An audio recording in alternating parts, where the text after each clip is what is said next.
امیر المؤمنین حضرت عمر بن خطاب رضی اللہ عنہ عشاء کی نماز کے بعد بستر پر لیٹے تاکہ کچھ دیر آرام کر لیں اور رات کو گشت کرنے کے لیے تازہ دم ہو سکے، لیکن خلیفۃ المسلمین کو ایرانی سرحد پر لڑی جانے والی جنگ کی صورتحال کے پیش نظر نیند نہیں آ رہی تھی۔ ڈاک کے ذریعے انہیں معلوم ہوا کہ لشکر اسلام جیسے ہی اس قابل ہوتا ہے کہ ایک زوردار حملے سے ایرانیوں کو شکست دے دے، ویسے ہی کسی نہ کسی طرف سے ایرانیوں کو مدد پہنچ جاتی ہے اور وہ دوبارہ اپنی قوت کو اکٹھا کر کے مسلمانوں کے سامنے ڈٹ جاتے ہیں۔ امیر المومنین کو بتایا گیا کہ ابواللہ شہر سے ایرانیوں کو مدد پہنچائی جاتی ہے۔ آپ نے عزم کر لیا کہ ابواللہ کو فتح کرنے کے لیے لشکر روانہ کروں گا تاکہ ایرانیوں کی مدد کا راستہ منقطع کر دیا جائے، لیکن آپ کے پاس افرادی قوت کی بہت کمی تھی، اس لیے کہ نوجوان اور بوڑھے راہ خدا میں جہاد کے لیے اپنے گھروں سے روانہ ہو چکے تھے اور ان کے بعد مدینہ طیبہ میں صرف چند افراد موجود تھے۔ اس موقع پر آپ نے اپنا معروف و مشہور حربہ استعمال کیا، یعنی عمر رضی اللہ عنہ افرادی کمی کو تجربے کار سپہ سالار کے ذریعے پورا کیا کرتے تھے۔ مدینے میں موجود تمام افراد کی فہرست سامنے رکھ کر ہر ایک کی صلاحیتوں کا بغور جائزہ لینے لگے۔ بڑی طویل سوچ و وچار کے بعد یکدم یہ کہتے ہوئے نعرہ زن ہوئے، میں نے اسے پا لیا، ہاں میں نے اسے پا لیا۔ پھر بستر پر دراز ہوتے ہوئے فرمانے لگے، یہ ایک ایسا مجاہد ہے جس نے بدر، احد، غزوہ خندق اور دیگر غزوات میں کارہائے نمایاں سر انجام دیے۔ اس کی تلوار اور تیر کا نشانہ کبھی خطا نہیں گیا۔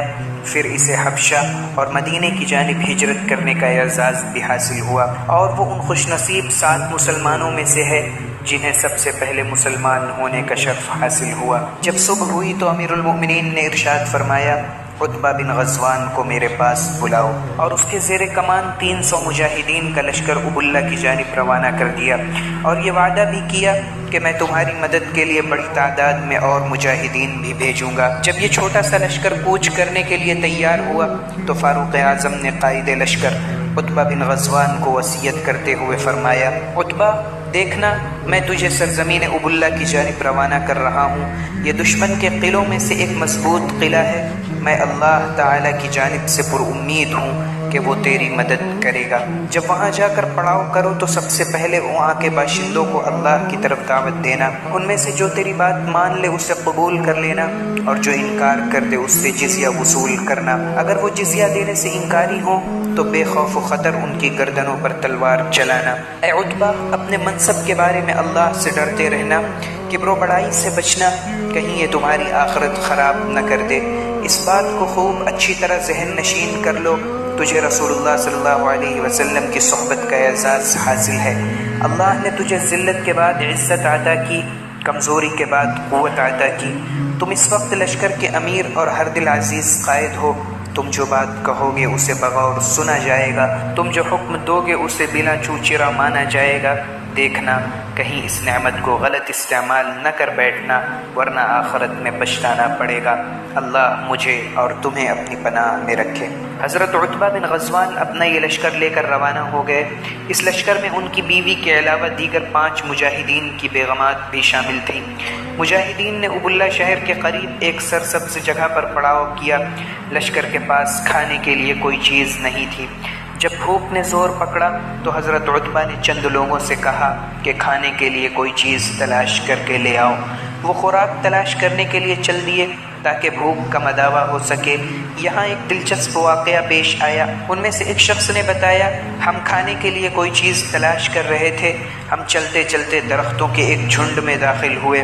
وہاں 2 مٹکے پڑے ہوئے تھے، ایک میں کھجوریں تھیں اور دوسرے میں سفید رنگ کے چھوٹے چھوٹے دانے تھے جن پر زرد رنگ کا چھلکا تھا۔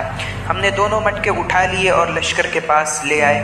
ہم میں سے ایک ساتھی نے اس مٹکے کو دیکھا جس میں سفید رنگ کے دانے تھے اور کہنے لگا، یہ تو زہر ہے جو دشمن نے تمہارے لیے تیار رکھا ہے، اس کے قریب نہ جانا۔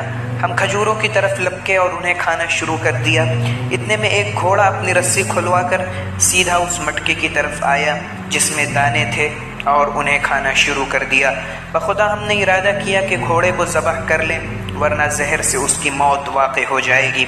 ایک ساتھی نے کہا، رہنے دیجئے، میں رات بھر پہرے دوں گا، اگر گھوڑا مرنے لگا تو میں فوراً اسے ذبح کر لوں گا۔ جب صبح ہوئی تو ہم نے دیکھا کہ گھوڑے کو تو کچھ بھی نہیں ہوا۔ تو میری بہن نے کہا، بھائی جان، میں نے اپنے والد سے سنا ہے، وہ فرمایا کرتے تھے کہ زہر کو اگر آگ پر بھون دیا جائے تو اس سے کچھ نقصان نہیں ہوتا۔ پھر بہن نے تھوڑے سے دانے لیے، ان کو ہانڈی میں ڈالا اور نیچے آگ جلا دی۔ تھوڑی دیر بعد کہنے لگی کہ آؤ دیکھو ان کا رنگ کس طرح سرخ ہو گیا ہے اور چھلکا اتر رہا ہے اور اندر سے سفید رنگ کے دانے برآمد ہو رہے ہیں۔ ہم نے کھانے کے لیے وہ دانے ایک بڑے پیالے میں ڈالے تو امیر لشکر نے ارشاد فرمایا، اللہ کا نام لے کر کھاؤ۔ ہم نے کھائے تو انتہائی مزہ آیا۔ بعد میں ہمیں پتہ چلا کہ ان دانوں کا نام چاول ہے۔ شہر ابواللہ جسے فتح کرنے کے لیے حضرت عتبہ بن غزوان نے اپنے چھوٹے سے لشکر کے ساتھ چڑھائی کی تھی، دجلہ کے کنارے پر واقع ایک محفوظ شہر تھا۔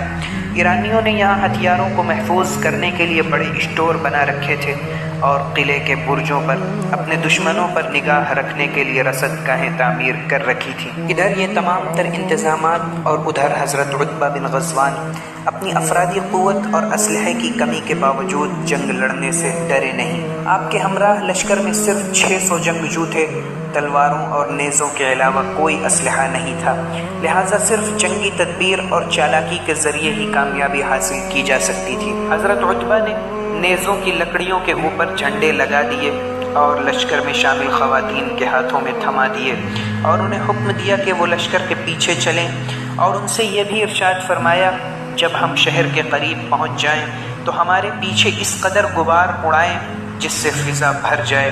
جب لشکر اسلام ابواللہ شہر کے قریب پہنچا تو ایرانی لشکر باہر نکلا۔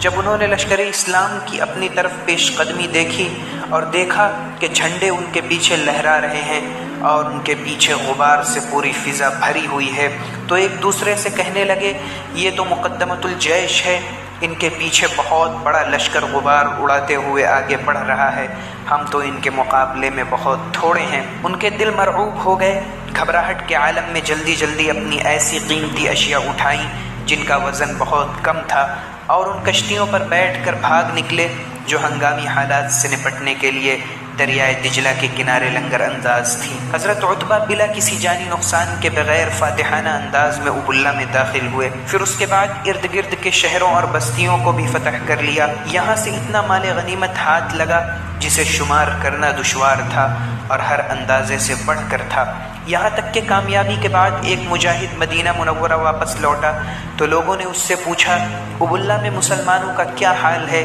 تو اس نے کہا، بھلا تم کن کے بارے میں پوچھتے ہو؟ خدا کی قسم انہیں اس حال میں چھوڑ آیا ہوں کہ وہ سونے چاندی میں کھیل رہے ہیں۔ یہ سن کر لوگ پروانہ وار ابواللہ میں رہائش اختیار کرنے کے لیے دوڑے آ رہے ہیں۔ اس موقع پر حضرت عتبہ بن غزوان نے سوچا کہ لشکر اسلام کا ان شہروں میں زیادہ دیر قیام کرنا انہیں آرام طلب بنا دے گا اور یہ مجاہد یہاں کے باشندوں کی عادات اپنا لیں گے اور ان کے جنگی عزائم مات پڑ جائیں گے۔ تو انہوں نے امیر المؤمنین حضرت عمر بن خطاب کی طرف خط لکھا اور ان سے بصرہ شہر آباد کرنے کی اجازت طلب کی اور تجویز کردہ جگہ کی نشاندہی بھی کر دی۔ امیر المؤمنین نے بصرہ شہر آباد کرنے کی انہیں اجازت دے دی۔ حضرت عتبہ نے اس نئے شہر کا نقشہ بنایا۔ سب سے پہلے ایک بہت بڑی مسجد تعمیر کی۔ اس مسجد کو اسلام کی سربلندی کے لیے اپنی تمام تر مساعی کا مرکز بنایا۔ یہیں پر جہاد فی سبیل اللہ کے لیے قافلے تیار ہوتے۔ مسجد کے ذریعے ہی انہوں نے دشمنان خدا پر غلبہ حاصل کیا۔ اس نئے شہر میں فوجوں نے اپنے گھر بھی تعمیر کیے، لیکن حضرت عتبہ نے اپنے لیے کوئی گھر نہیں بنایا اور آپ نے ہمیشہ خیمے میں ہی رہائش رکھی اور وہ اس پر خوش تھے۔ ایک مرتبہ حضرت عتبہ نے غور کیا کہ بصرہ میں رہائش پذیر مسلمانوں کے دلوں میں ایسی دنیا اتر آئی ہے جس سے انسان کا دل غافل ہو جاتا ہے۔ انہوں نے دیکھا کہ تھوڑے عرصے ہی پہلے وہ لوگ جو چاول جیسے کھانے سے بھی ناآشنا تھے، وہ اب ایرانیوں کے طرح طرح کے لذیذ کھانوں سے لطف اندوز ہو رہے ہیں۔ انہیں اس دنیا سے اپنے دین کا خطرہ لاحق ہوا اور دنیا سے اپنی آخرت خراب ہونے کا اندیشہ پیدا ہوا، تو لوگوں کو کوفہ کی مسجد میں جمع کیا اور یہ خطاب فرمایا، لوگوں، یہ دنیا ختم ہونے والی ہے، تم یہاں سے ایک ایسے گھر کی طرف منتقل ہونے والے ہو جس پر کوئی زوال نہیں ہوگا، تو وہاں نیک اعمال لے کر جاؤ۔ میں رسول اللہ صلی اللہ علیہ وسلم کے ان 7 صحابہ میں ہوں جنہیں سب سے پہلے اسلام قبول کرنے کا شرف حاصل ہوا۔ ہم درختوں کے پتے کھا کر گزارا کیا کرتے تھے، جس سے بعض اوقات ہمارے منہ زخمی ہو جایا کرتے تھے۔ ایک روز گری ہوئی چادر میرے ہاتھ لگی، میں نے اسے پھاڑ کر 2 حصوں میں تقسیم کیا، ایک کو میں نے بطور تہبند باندھا اور دوسرا حصہ حضرت سعد بن ابی وقاص کو تہبند باندھنے کے لیے دیا۔ اب ہم میں سے ہر ایک کسی نہ کسی شہر کا گورنر ہے۔ میں اس بات سے اللہ کے حضور پناہ مانگتا ہوں کہ میں اپنے تئیں عظیم بنوں اور اللہ کے یہاں ذلیل شمار کیا جاؤں۔ پھر حاضرین میں سے ایک کو اپنا نائب مقرر کیا اور انہیں الوداع کہہ کر مدینہ منورہ روانہ ہو گئے۔ جب امیر المؤمنین حضرت فاروق اعظم کی خدمت میں حاضر ہوئے تو اپنا استعفیٰ پیش کر دیا، لیکن حضرت فاروق اعظم نے ان کا استعفیٰ قبول نہیں کیا اور انہیں بصرہ واپس جا کر اپنا منصب سنبھالنے کا حکم دیا۔ انہوں نے نہ چاہتے ہوئے بھی حضرت عمر کا حکم مانا اور اپنی اونٹنی پر سوار ہو گئے اور یہ دعا کی، اللہ مجھے واپس نہ لوٹانا، اللہ مجھے واپس نہ لوٹانا۔ اللہ تعالیٰ نے ان کی دعا اس طور پر قبول کی کہ ابھی مدینے سے تھوڑے ہی فاصلے پر پہنچے تھے کہ اونٹنی لڑکھڑائی اور حضرت عتبہ سر کے بل گرتے ہی اللہ کو پیارے ہو گئے۔ انا للہ و انا الیہ راجعون۔